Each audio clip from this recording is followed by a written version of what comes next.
Pour faire suite à la présentation sur la perspective, je vais maintenant tracer quelques exemples donc, de volume en perspective. Alors, le premier exemple que je vais faire, donc ça va être en perspective cavalière. Perspective cavalière, donc tout simplement, perspective cavalière, je vous rappelle, c'est on part du carré par exemple, enfin, d'une forme géométrique, et les fuyantes ne vont jamais se toucher puisqu'elles sont parallèles. Donc, je commence à tracer mon carré.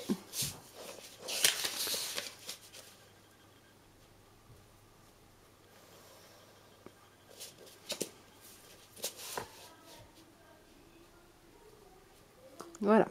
Hop. Voilà, donc là j'ai mon carré. Un petit peu dérapé là.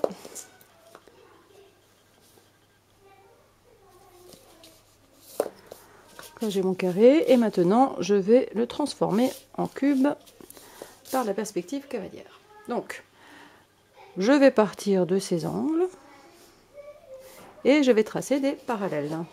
Donc les fuyantes. Là, je peux choisir l'inclinaison que je souhaite. Alors, je vais tracer assez légèrement pour ensuite pouvoir gommer plus facilement les lignes de construction. Pour être sûr que ce soit bien parallèle,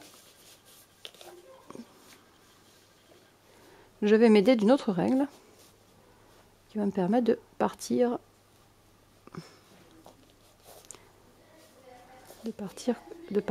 bien dans le bon axe.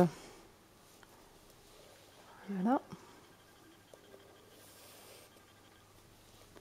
Voilà, je glisse en fait contre ma règle. Ça, je suis certaine de tracer des parallèles. Voilà.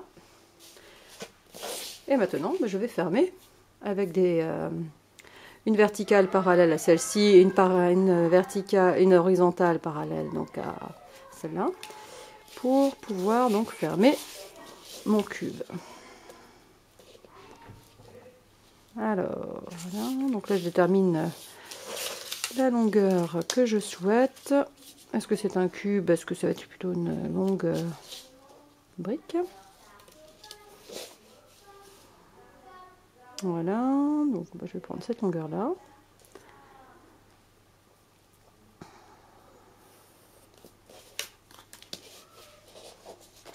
Je peux vérifier si c'était encore parallèle. Ah, c'est de la précision. C'est souvent ce type de perspective qu'on utilise en mathématiques. Voilà. De toute façon, la perspective est du dessin de précision.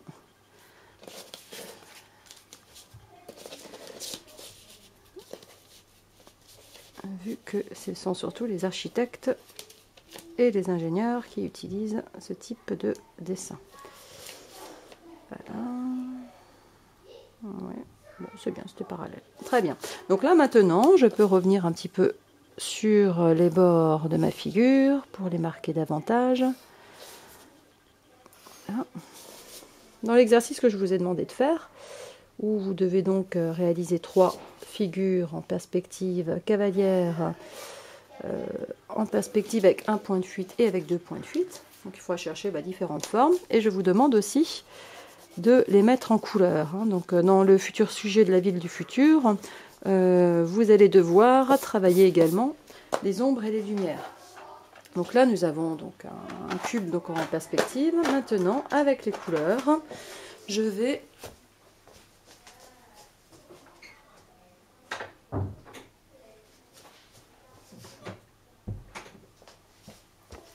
travailler les ombres et les lumières. Je vais chercher ma boîte de crayon. Voilà. Alors, pour travailler les ombres et les lumières, il va falloir déterminer d'où vient la lumière. Parce que votre futur sujet sur la ville, il va falloir choisir de quel côté vous souhaitez que le soleil arrive. Donc moi, pour cet exemple, le soleil, la lumière va venir de ce côté. Voilà, un petit peu comme ça. Hein. Donc on va imaginer que la lumière vient d'ici. Donc cette partie-là va être plus dans la lumière et au fur et à mesure, ça va partir dans l'ombre. Donc il va falloir que je dégrade. Et ici, logiquement, bah, ça va être plus dans l'ombre. Je vais prendre du rouge. Voilà. Et je vais commencer à travailler mon dégradé. Donc le dégradé, je vous rappelle que c'est en fait la façon dont on va partir en fait du plus clair pour aller au plus foncé, ou du plus foncé pour aller au plus clair. C'est en fait la transition d'une couleur à une autre. Donc là, je travaille qu'avec une seule couleur, mais je pourrais très bien travailler avec une deuxième. Par exemple, mon rouge qui irait vers le vert, et progressivement, donc mon rouge changerait de couleur. Donc là, je travaille juste avec une couleur et je souhaite apporter une zone plus lumineuse et une zone plus foncée. Donc je vais accentuer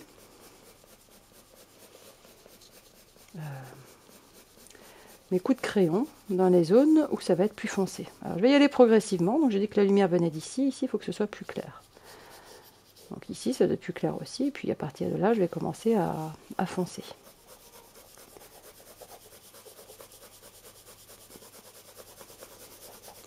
Au départ, c'est pas la peine d'appuyer trop fort sur son crayon. Parce que si vous appuyez trop fort, le problème c'est que si ensuite vous voulez éclaircir, bah, il va falloir gommer. Et avec le crayon de couleur, c'est pas toujours évident.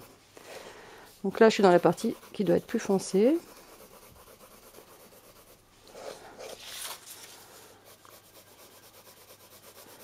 Donc je change aussi un peu l'orientation de mon crayon.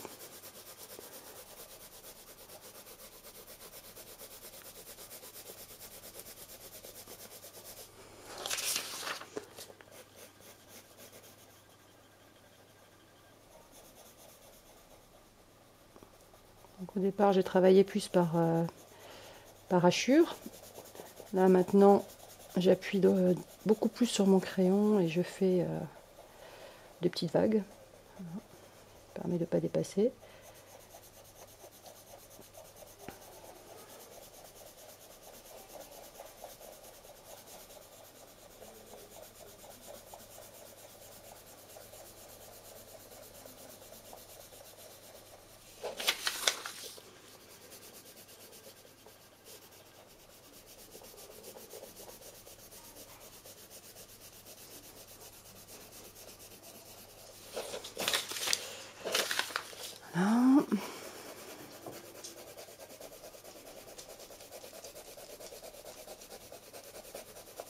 Voilà. Donc là, j'ai une partie déjà qui est bien foncée. Maintenant,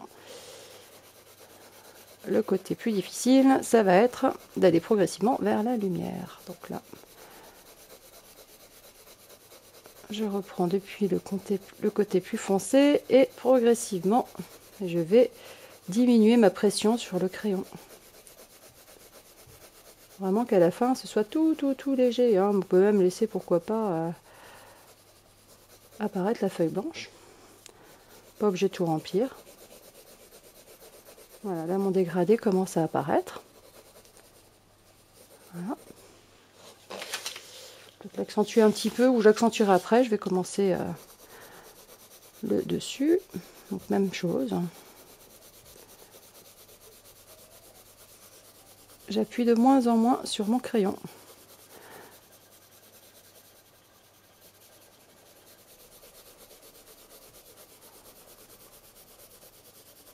Voilà.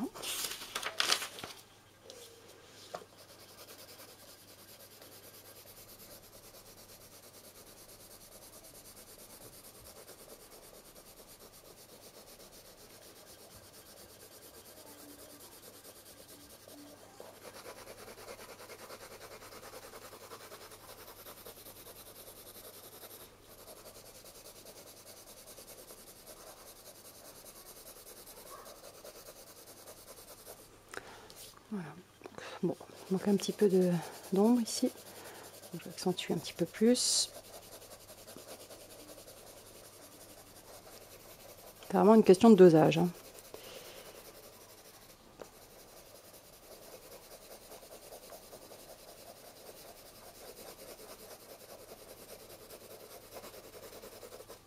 Voilà, je vais peut-être aller un peu trop fort là.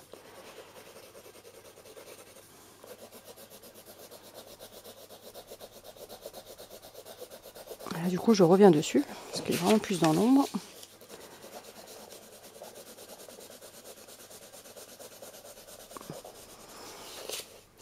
Voilà, ça commence à être pas mal. Alors, je peux aussi revenir avec ma gomme. En plus, là, il y a un coup de crayon qui me plaît pas trop. Je peux apporter un peu de lumière. En gommant un peu. Pareil, là, je peux enlever un petit peu.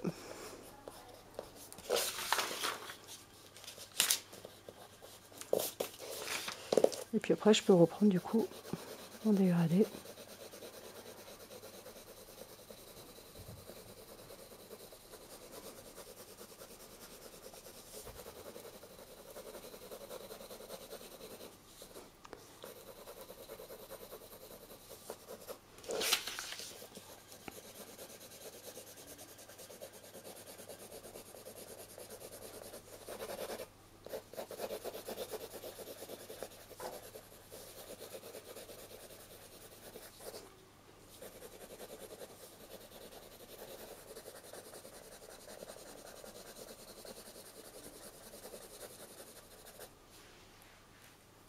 Voilà.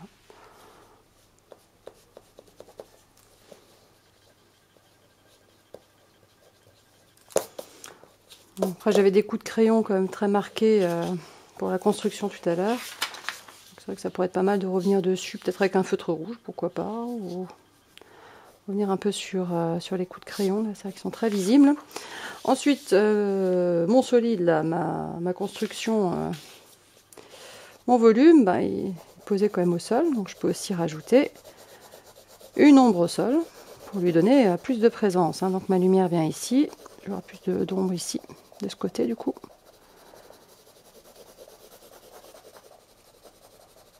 Voilà, donc ça repose quand même sur le sol, donc il y a une ombre portée.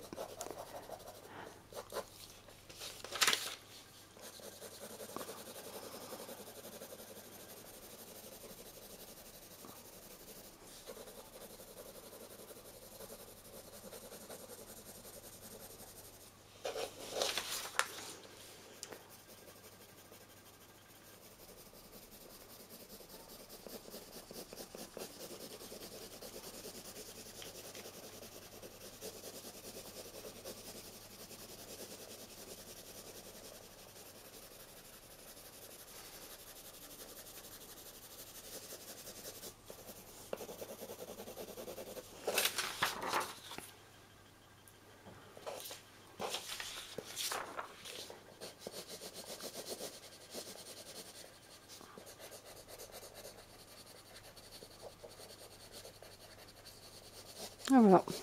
Donc pour l'exercice que je vous demande de faire, bon, travaillez effectivement vos ombres, vos lumières. Déterminez bien la lumière par où elle arrive. Hein, et voilà, essayez effectivement de passer du plus clair pour aller ensuite vers le plus foncé.